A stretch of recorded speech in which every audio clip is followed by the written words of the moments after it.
Assalamualaikum warahmatullahi wabarakatuh. Selamat pagi anak-anak. Baik, sebelum kita mulai pelajaran pada pagi hari ini, marilah kita berdoa terlebih dahulu supaya pelajaran yang akan kita laksanakan pada pagi hari ini berjalan dengan lancar.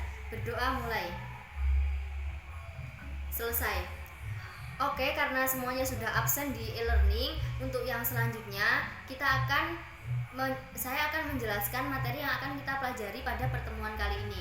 Nah, pada pertemuan kali ini kita akan meneruskan tentang protista, yaitu kalau kemarin kita sudah menjelaskan tentang protista mirip jamur. Nah, untuk pertemuan yang sekarang kita akan menjelaskan protista mirip tumbuhan atau algae. Untuk yang selanjutnya, supaya lebih jelas, marilah kita simak video yang sudah saya buat berikut ini. Assalamualaikum warahmatullahi wabarakatuh. Di sini saya akan menjelaskan tentang protista mirip tumbuhan. Nah, apa itu protista mirip tumbuhan? Jadi protista mirip tumbuhan ini adalah protista yang bersifat fotoautotrof. Hal ini dikarenakan protista ini memiliki kloropas yang mengandung klorofil atau plastida yang mengandung pigmen fotosintetik lainnya. Yang selanjutnya ciri-ciri dari algae ini. Nah, ciri-cirinya dia ini bersifat uniseluler atau multiseluler. Nah, kemudian ukuran tubuhnya bervariasi mulai dari yang mikroskopis sampai yang makroskopis. Lalu bentuk tubuhnya tetap karena memiliki dinding sel. Dinding sel algae ini ada yang mengandung selulosa, hemiselulosa, silika, kalsium, karbonat, pektin, polisakarida, alginat, agar dan karaginan. Nah, bahan-bahan tersebut membentuk gel sehingga tubuh algae ini terasa berlendir atau seperti karet. Bentuk tubuh algae ini juga bervariasi, yaitu ada yang bulat, ada yang oval, sampai ada yang seperti buah pir. Yang selanjutnya algae yang uniseluler, ada yang hidup soliter dan ada yang membentuk koloni. Kemudian kalau algae yang jenisnya ada algae yang memiliki beberapa jenis klorofil, yaitu klorofil A, klorofil B, klorofil C, klorofil D. Semua klorofil tersebut tersimpan di dalam kloropas. Selanjutnya, algae juga memiliki pigmen fotosintetik selain klorofil, yaitu xantrofil atau warnanya ini kuning. Kemudian ada vicocyanin berwarna biru, yang selanjutnya fucoxanthin berwarna coklat, terus vicoretin berwarna merah, dan ada karotenoid. Untuk yang selanjutnya, bentuk kloropas dari algae ini bervariasi, yaitu ada yang spiral, ada yang cakram, ada yang bulat jala, ada yang berbentuk bintang, mangkuk, atau juga ada yang seperti pita. Untuk yang selanjutnya, klasifikasi dari algae ini. Nah, klasifikasinya itu ada 7, yaitu yang pertama ada Euglonosopita, kemudian ada Chlorophyta, ada Chrysophyta, yang selanjutnya Basileoripita, yang selanjutnya Pyrophyta, kemudian Pyphyta, dan yang terakhir ada Rhodophyta. Untuk yang pertama kita bahas dulu tentang Euglonosopita. Algae ini memiliki ciri-ciri seperti hewan dan tumbuhan. Euglonosopita ini dapat bergerak aktif seperti hewan, tetapi dia ini memiliki klorofil untuk berfotosintesis seperti tumbuhan. Untuk yang selanjutnya, bagaimana struktur tubuhnya? Dia ini bersifat uniseluler. Kemudian tubuhnya berbentuk oval dengan bagian anterior dan posterior bulat meruncing. Selanjutnya, dia juga tidak memiliki dinding sel, tetapi dia ini memiliki lapisan penyokong membran sel dari bahan protein yang disebut dengan pelikel. Pelikel ini bersifat luntur.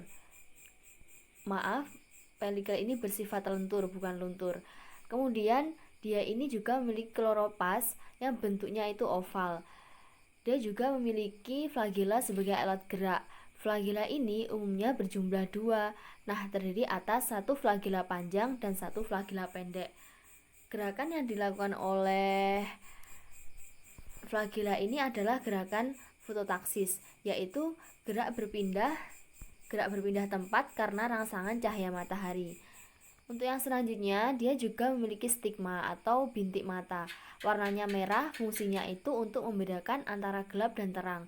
Sigma ini mengandung pigmen merah yang disebut dengan astaxanthin. Kemudian dia juga memiliki klorofil A, klorofil B, xanthofil dan karoten.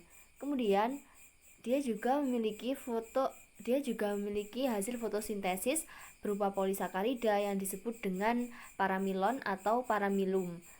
Paramilon selanjutnya disimpan sebagai cadangan makanan di dalam pirenoid.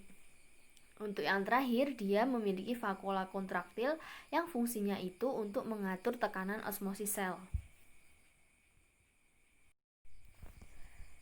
Selanjutnya yaitu cara reproduksi dari Euglioneptita. Nah, cara reproduksinya ini dia itu secara aseksual, yaitu dengan cara melakukan pembelahan biner membujur. Sementara itu pembelahan sel hanya terjadi dalam keadaan tertentu. Untuk yang selanjutnya cara hidupnya. Cara hidupnya yaitu organisme yang memiliki klorofil akan melakukan fotosintesis atau biasanya disebut dengan fototrofik. Kemudian kalau organisme yang tidak memiliki klorofil, dia akan hidup sebagai osmotrofik, yaitu dia akan memakan dengan cara difusi, atau fagotrofik, yaitu memakan dengan cara menangkap makanan. Habitatnya yaitu dia hidup di air tawar seperti air kolam, air sawah, danau, atau parit-parit peternakan yang banyak mengandung kotoran hewan. Kemudian untuk yang selanjutnya yaitu Chrysopita. Chrysopita ini berasal dari bahasa Yunani chrysos yang berarti emas. Chrysopita ini disebut juga algae emas atau algae pirang karena dia memiliki warna keemasan. Nah, pigmen dominan pada Chrysopita ini adalah xanthofil warnanya kuning dan pigmen lain seperti klorofil A, klorofil C, dan karotenoid. Kemudian yaitu struktur tubuh dari Chrysopita. Dia bersifat uniseluler atau multiseluler.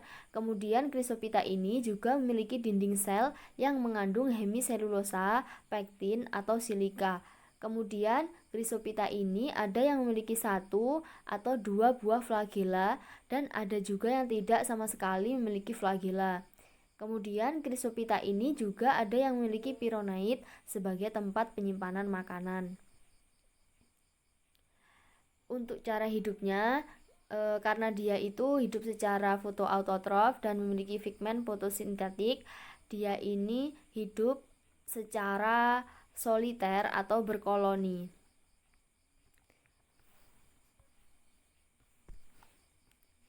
Kemudian cara reproduksinya yaitu dengan 2 cara, yaitu reproduksi aseksual dan reproduksi seksual. Reproduksi aseksualnya dilakukan dengan pembelahan biner, sedangkan untuk reproduksi seksualnya dilakukan dengan pembentukan sel khusus yang disebut dengan auxospora.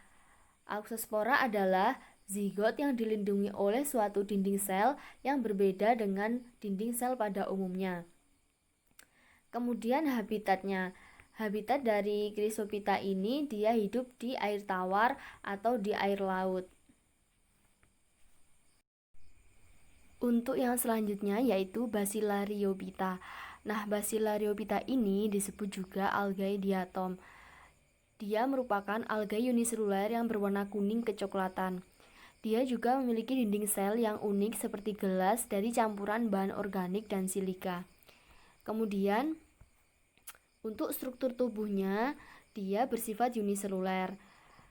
Bacillariophyta ini memiliki dinding sel dari bahan silikat hidrat yang terdiri atas 2 bagian seperti kotak dengan tutupnya, yaitu wadah atau hipoteka dan tutup epiteka. Epiteka berukuran lebih besar daripada hipoteka. Di antara epiteka dan hipoteka ini terdapat celah yang disebut dengan raffe. Kemudian untuk yang selanjutnya, pada epiteka dan hipoteka terdapat pori-pori untuk pertukaran zat dan gas antara sel dan lingkungannya. Inti selnya terletak di pusat sitoplasma. Dia juga memiliki kloroplas dengan bentuk bervariasi seperti cakram, huruf H, periferal, dan pipih. Kemudian cara hidup dari Bacillariophyta ini. Dia hidup secara fotoautotrof dengan pigmen fotosintetik berupa klorofil A, klorofil C, karoten, xanthofil, dan fukosantin. Nah, cadangan makanan yang dimiliki oleh Basilaryophyta ini akan disimpan dalam bentuk polimer glukosa laminarin dan minyak. Kemudian hidupnya soliter atau membentuk koloni. Beberapa jenis dari Basilaryophyta ini dapat bergerak dengan meluncur. Hal ini dikarenakan terjadinya interaksi antara protein aktin dan filamen polisakarida di dalam sitoplasma. Basilaryophyta ini juga memiliki daya apung yang baik karena adanya pengaturan seluler ion-ion untuk menahan bobot dinding sel yang relatif berat. Pada siang hari, Basilaryophyta ini akan mengapung di permukaan air. Kemudian, sisa-sisa dinding sel Basilaryophyta yang mati akan mengendap di dasar perairan dan membentuk sebuah tanah diatom atau diatomeous earth. Kemudian, tanah tersebut dapat dimanfaatkan sebagai bahan pasta gigi, isolasi, bahan penggosok, sebagai penyaring, campuran semen, penyerap nitrogliserin, kemudian bahan penyedap suara, bahan penyedap suara, bahan pembuat cat, dan piringan hitam. Nah, beberapa Basilaryophyta ini membentuk kista jika lingkungannya memburuk. Kemudian yaitu cara reproduksi dari Basilaryophyta. Nah, cara reproduksinya ini ada dua, yaitu secara aseksual dan seksual. Secara aseksual dilakukan dengan pembelahan mitosis, sedangkan secara seksualnya dilakukan dengan pembentukan ovum dan spermatozoid berflagela satu. Fertilisasi antara ovum dan spermatozoid akan membentuk zigot. Kemudian untuk habitatnya, Basilaryophyta ini hidup di air tawar seperti sawah atau parit dan juga di air laut. Untuk yang selanjutnya yaitu Pyrophyta atau algae api. Algae ini adalah algae uniseluler yang menyebabkan air laut tampak berpendar pada malam hari atau bioluminesensi karena sel-selnya ini mengandung fosfor. Untuk yang selanjutnya struktur tubuh dari Pyrophyta. Nah, sebagian besar anggotanya ini bersifat uniseluler. Kemudian dia juga memiliki sepasang flagela yang terletak di ujung sel atau di bagian samping sel, sehingga sering disebut dengan dinoflagellata.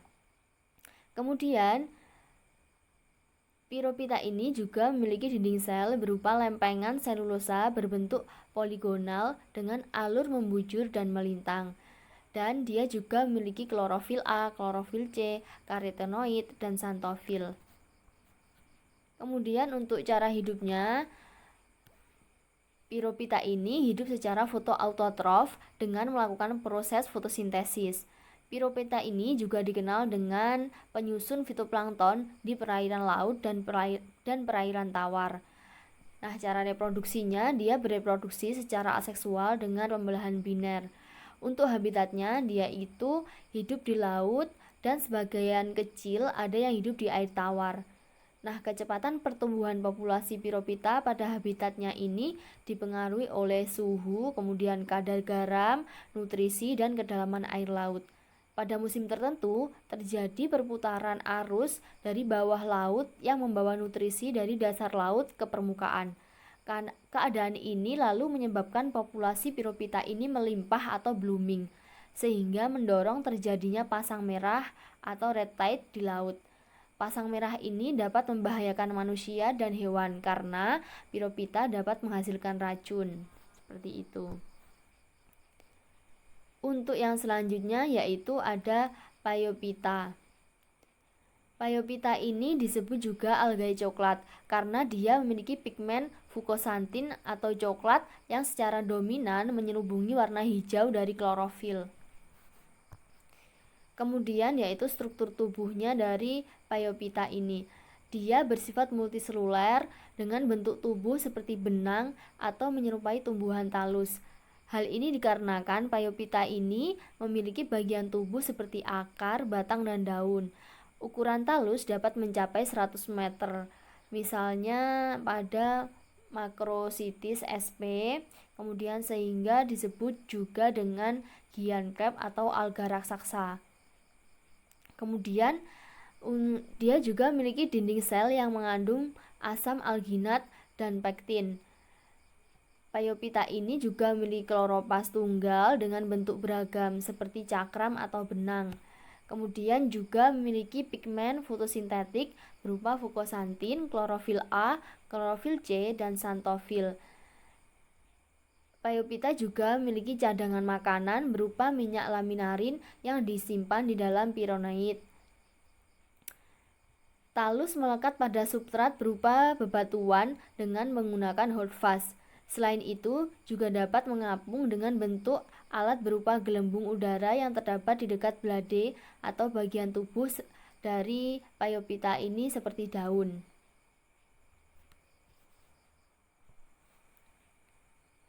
Untuk yang selanjutnya yaitu cara hidup dari Paiopita. Nah, cara hidupnya dia sebagai organisme fotoautotrof, dia melakukan fotosintesis pada bagian talus yang berbentuk seperti daun. Lalu hasil fotosintesis tersebut akan ditransportasikan ke tangkai yang menyerupai batang. Lalu untuk cara reproduksinya yaitu dengan dua cara, yaitu dengan aseksual dan secara seksual. Secara aseksual dilakukan dengan fragmentasi tubuh atau pembentukan zoospora. Sedangkan untuk reproduksi seksualnya dilakukan dengan peleburan spermatozoid dan ovum. Pada ujung talus yang fertil dibentuk reseptakel, yaitu badan yang mengandung alat reproduksi. Lalu di dalam reseptakel terdapat konseptakel yang mengandung antheridium dan oogenium. Antheridium ini akan menghasilkan sel kelamin jantan atau spermatozoid, sedangkan untuk oogoniumnya menghasilkan sel kelamin betina, yaitu sel telur dan benang-benang mandul atau parafisis. Selanjutnya untuk habitatnya, sebagian besar anggota Paiopita ini hidup di air laut dan hanya sebagian kecil yang hidup di air tawar. Paiopita ini umumnya tumbuh di pantai-pantai pada daerah bersuhu sedang hingga yang bersuhu dingin. Untuk yang selanjutnya yaitu ada Rhodophyta. Rhodophyta atau algae merah adalah algae yang memiliki talus berwarna kemerahan karena dia mengandung pigmen dominan phycoerythrin atau merah. Pigmen dominan ini menutupi pigmen lainnya seperti klorofil A, klorofil D, karoten, dan phycobilin yang tersusun dari phycoerythrin dan phycocyanin. Selanjutnya yaitu struktur tubuh dari Rhodophyta ini. Struktur tubuhnya dia bersifat multiseluler dengan bentuk talus seperti rumput atau pohon. Kemudian dia juga memiliki dinding sel yang mengandung selulosa dan pektin. Ada juga beberapa Rhodophyta ini yang dinding selnya mengandung zat kapur. Kemudian dia tidak memiliki flagella. Selanjutnya Rhodophyta ini memiliki cadangan makanan berupa tepung fluoroid atau bahan agar-agar yang disimpan di dalam pironoid. Kemudian yaitu cara reproduksi dari Rhodophyta. Nah, reproduksinya ini dia secara aseksual dan secara seksual. Secara aseksualnya dilakukan dengan fragmentasi talus dan pembentukan aplanospora atau sporadium yang tidak berflagella. Sedangkan untuk reproduksi seksualnya dilakukan dengan fertilisasi antara ovum dan spermatium di dalam corpogonium. Ovum yang dihasilkan oleh corpogonium ini yaitu gametangium betina yang terdapat di ujung cabang talus. Sementara itu, spermatium dihasilkan oleh antheridium, yaitu gametangium jantan yang terletak di ujung cabang yang berbeda dengan corpogonium. Fertilisasi dibantu oleh arus air karena sel-sel gametnya ini tidak memiliki flagella. Kemudian cara hidup dari Rhodophyta ini. Rhodophyta ini hidup secara fotoautotrof dengan melakukan proses fotosintesis. Dia juga hidup di perairan yang memiliki pigmen phycocyanin dan phycoerythrin yang berfungsi menangkap gelombang cahaya yang tidak dapat ditangkap oleh klorofil. Rhodophyta juga hidup di laut di dalam yang berwarna merah gelap, sedangkan yang hidup di perairan sedang berwarna merah cerah. Sementara itu, Rhodophyta yang hidup di perairan dangkal berwarna merah kehijauan karena phycoerythrin yang menutupi klorofil lebih sedikit. Selanjutnya yaitu habitat dari Rhodophyta. Habitatnya yaitu sebagian besar Rhodophyta ini hidup di perairan laut tropis di daerah yang dangkal hingga kedalaman 260 meter yang bersuhu hangat. Akan tetapi, ada juga yang hidup di air tawar atau tanah basah. Cukup sekian penjelasan materi dari saya. Untuk yang selanjutnya, jika ada yang ingin ditanyakan, kita lanjut ke WA Group. Terima kasih. Baiklah, karena kita sudah selesai menyimak video pembelajaran tentang protista mirip algae atau tumbuhan, untuk yang selanjutnya jika ada yang mau ditanyakan atau ada yang belum jelas, kita sekarang bisa berdiskusi via WA Group. Nah, nanti untuk yang selanjutnya saya akan memberikan tugas berupa lembar kerja yang kalian ditugaskan untuk menjawab pertanyaan-pertanyaan yang ada di lembar kerja tersebut. Dari saya terima kasih. Wassalamualaikum warahmatullahi wabarakatuh.